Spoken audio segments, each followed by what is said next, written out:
You follow me on Twitter, you saw the glorious back and forth that we had with a bunch of people with gender pronouns in their fucking bios, as well as their mental illnesses and deficiencies. These people are weird. They should be handled as such. Nonetheless, this all stemmed from them seeing my video. Well, it wasn't my video. It was actually a thumbnail of the video that we posted on Twitter to, of course, send traffic to the video. Talking about this gay vixen shit, okay? And I'm not gonna bore you with details. You can go see the videos or the video that when we talked about that. However, interesting enough, the writer of that shit book reaches out to, well, I don't say reaches out, quote tweets me, says queer wash, because that term was in the original post. And she says, this ratio, again, what ratio? Go out and support Harley Quinn Eat Bang Kill tour and grab issue 4, which features a bisexual vixen and her disabled lesbian girlfriend that I wrote. Now, you have to understand. I know those of you that are disconnected from this, and I understand, but I need you to get this. These people write books for their colleagues, they write books for their friends, and they write books for people on Twitter. I looked at it the other day and I posted that, how the issue 2, for example, of this Eat Bang Kill shit was the number 55th selling comic. Is doing terrible because nobody's reading it. The people that they signal to that will retweet her shit. Now, for this T. Franklin chick is the same chick who acted as she's obsessed with self-inserts, right? She was the one that thought she was doing something profound by giving someone a disabled love interest. Like she said, we did a video on that quote. I forget what the actual quote's like. They said that a superhero or hero or something would never date a disabled person. What are you talking about? I mean, we're going from Professor X to Oracle to people such as Daredevil. Like, what are you talking about? What are you talking about? So, nonetheless, she does that. And that's the same chick. I just want people to get that. And this is why she did that, okay? This is a post that I took a screenshot of. This is why they do this. And this is why I tell you to just leave these companies in the past. If you got to get an itch for comic books, just go read back issues. This company is fucking dead, okay? She says, where are the articles about Vixen being queer and dating a disabled woman? Or is that covers for white superheroes? She's doing it for headlines, bro. Now, she goes on some tangent about bombshells, which basically turned a bunch of heroes into lesbians and all kinds of weird shit. I think they came out with Vixens and they tried to allude to this idea, even though they didn't really explicitly do anything, tried to allude to this idea that there was like some powwow between Vixen and Hawkgirl. Either way, that was goofy then. It's goofy now. This character has existed for nearly 40 years. And there was no semblance of her being homosexual.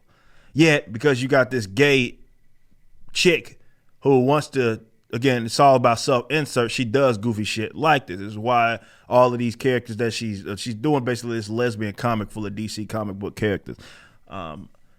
That's who you're dealing with, okay? They do it for headlines. They do it to impress their colleagues. They don't do it to sell books. So this is why they're going character to character, running them into the ground. I'm appealing to weirdos that, again, don't buy books.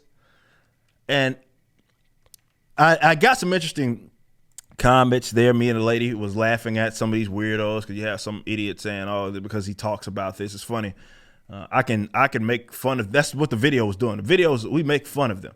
And like, oh, he's so mad about fictional characters. Like, I always got to take a step back and remember that you're dealing with people that are too stupid to understand that they're being fucking insulted, right? I got claimed that I was an incel, all sorts of weird shit. Me and Lady Ripper are laughing at these fucking weirdos. Because of this, she got a kick out of seeing some of those tweets. These people are goofy. Now, you may have saw that post that I did as well, talking about these types who have their mental deficiencies, all sorts of weird stuff, including gendered pronouns. These are people that have no sense of accomplishment. They have nothing that they can point to that they are actually proud of, that they went out of their way to do. For the most part, it's just signaling, and for the most part, it is being a miserable fucking person. And this is why they often assume that everybody else is as miserable as them. So for the most part, all you get is projection. If you look at that, you see, oh, well, he's mad at, because we're making fun of him. Oh, he's mad at fictional characters, blah, blah, blah. It's like, no, we're making fun of you fucking goofballs for doing this shit. Like, we've all lived, I certainly left you behind. Like, I have no desire to fund any of that shit. But you're being laughed at. You're just too stupid to understand that. See, and it's funny, I keep saying that, ratios and all of this stuff that they attempt to do, right? Getting all these fucking young weirdos with Stan accounts, fairies and shit, who sit up here and quote tweet me like that's supposed to do anything. See, the difference between myself, people like myself, and them is that when they have some sort of conflict, they have so many mental issues that they are in grave danger in the event that someone does something that they don't like. Me, I mock, shame, and make fun of you, and then I go about my business. We do the show 5 times a week, and then we probably make fun of you. I monetize you. It's great for engagement and all of that, but ultimately, all this Twitter shit doesn't mean anything, right? It's Twitter. It's just a site where people are on, and I get a lot of content from, and I get to make fun of fucking goofballs. See, someone asked me about that. Matter of fact, let's see if I can post that. It's like, okay, you're talking about. Let me see if I can find this tweet.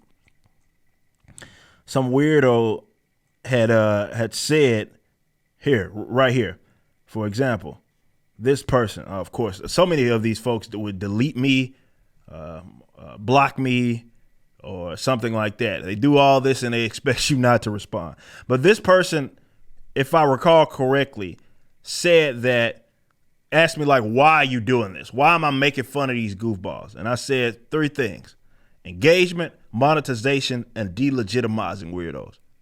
That's why I do it. In case you ever wonder why. Because you guys don't have the ideas on your side. You're mentally ill, okay? And years ago, you would have been diagnosed as such. You got mental fucking problems. You brag about them. A lot of y'all brag about them and put them in your gender pronoun brigaders, put it in their bios. ADHD, like, it's so weird. Like, imagine me. Talk to this Lady Ripper. Imagine my profile. This will be the equivalent. My profile, my bio. It will say right-handed, Harry, has a PACs, which is like a heart condition or some shit. Like, it's weird. These people are fucking weird, man. And again, unlike what other folks are going to do, I'm certainly not going to coddle your fucking bizarre weirdness, if you will. I'm just going to fucking make fun of you when you come for me. Because again, the difference is you have conflict and we got to put you on a watch. I have conflict with you guys. I laugh, mock, shame, and then go about my business. And I know that fucking pisses you off.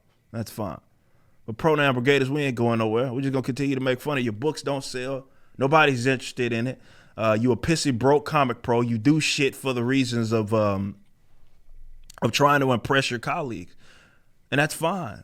This is why we're going to come up with our alternatives and do everything it is that we need to do and actually make money and not be a pissy broke comic pro. You just watched a clip from my podcast, For Canon's Sake. Catch us live at 12 p.m. throughout the week over at youtube.com/YoungRipper59 and follow us over at odyssey.com/@YoungRipper59. If you want to watch the entire video cast after the show is over, just be sure to become a member on the YouTube channel. Of course, the full audio portion of the podcast is available for free on all major digital platforms, or just visit forcanonsake.com.